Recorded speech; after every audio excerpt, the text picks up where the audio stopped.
ఈరోజు మన water melon ఫార్మింగ్లో day 47. So ఈరోజు మనం డ్రిప్ ద్వారా ఏం సప్లై చేస్తున్నామో చూద్దాము. సో ఫస్ట్ వచ్చేసి మనం కాల్షియం నైట్రేట్ ఇస్తున్నాము. సో ఈ బ్యాగ్ వచ్చేసి మనకి 25 kgs 1300 రూపీస్ పడింది. సో ఇదేంటంటే నార్మల్గా మనకి ఈ కొన్ని కాయలు బ్లాసమ్ రాట్ అండ్ డిసీజ్ వస్తుందన్నమాట. సో అదేమవుతుందంటే కాయ కొస భాగం అనేది ఇట్లా ఖరాబ్ అవుతుంది. సో దాని కంట్రోల్ కోసం, అంతేకాకుండా ఇది ఏం చేస్తుందంటే కాయ పైన ఉన్న గ్రీన్ కలర్ లేయర్ని స్ట్రెంథెన్ చేయడానికి ఇది యూజ్ చేస్తున్నాము. సో దీంతోపాటు మనం జీన్స్ ఇస్తున్నాము. సో ఇందులో ఏంటంటే మనకి మినరల్స్, విటమిన్స్ అండ్ ప్రోటీన్స్ ఉంటాయి అన్నమాట. సో ఇది మనకి ఎక్కువ న్యూట్రియంట్ మేనేజ్మెంట్లో హెల్ప్ చేస్తుంది. దాంతోపాటు ఈల్డ్ అండ్ కాయ క్వాలిటీ అనేది అంటే సైజ్ అండ్ షేప్ ఇంప్రూవ్ చేయడానికి హెల్ప్ చేస్తుంది. సో దీంతోపాటు మనం బోరాన్ ఇస్తున్నాము. సో ఇది పర్ ఎకర్ వచ్చేసి మనం 1/2 kg ఇస్తాము.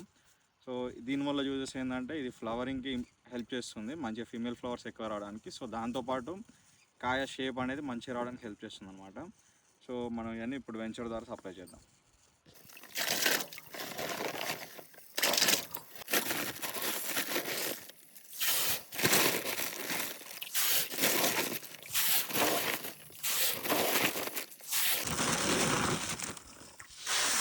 సో మనం 2 acresకి ఒకటేసారి సప్లై చేస్తున్నాము. సో 6 kgs జీన్స్, 6 kgs కాల్షియం నైట్రేట్ పోసాము. సో దీంతోపాటు 1 kg బోరాన్ పోద్దాం ఇప్పుడు.